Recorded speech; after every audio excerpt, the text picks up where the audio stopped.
சிலருக்கு நாயை பார்த்தால் பயம் வரும், சிலருக்கு பேயை பார்த்தால் பயம் வரும், சிலருக்கு வேற எதையாவது பார்த்தாலும் கூட பயம் வரும்.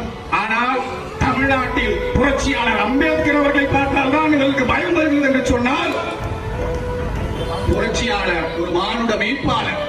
இன்றைக்கு நாமெல்லாம் சுதந்திரமாக இந்தியா என்று சொல்லுகிறோம். இந்த இந்தியா உருவாவதற்கு முக்கியமான காரணம் புரட்சியாளர் அம்பேத்கர் அவர்கள். இன்றைக்கு நம்மளோட பாஸ்போர்ட் எல்லாம் பார்த்தா இந்தியான்னு இருக்காது, நம்முடைய பாஸ்போர்ட்டில் இந்தியான்னு இருக்காது. நம்முடைய பாஸ்போர்ட்டில் ரிபப்ளிக் ஆஃப் இந்தியா இருக்கும். ரிபப்ளிக் ஆஃப் இந்தியா என்று சொன்னால் குடியரசான இந்தியா. அந்த குடியரசான இந்தியாவை உருவாக்கிய பெருமை நம்முடைய தலைவர் அம்பேத்கருக்கு தான் உண்டு. இந்த குடியரசான இந்த இந்தியாவை உருவாக்கிய பெருமையே நம்முடைய தலைவர் அம்பேத்கர் அவர்கள் தான் உண்டு என்பதை நான் இங்கே அழுத்தம் திருத்தமாக சொல்ல கடமைப்படுகிறேன்.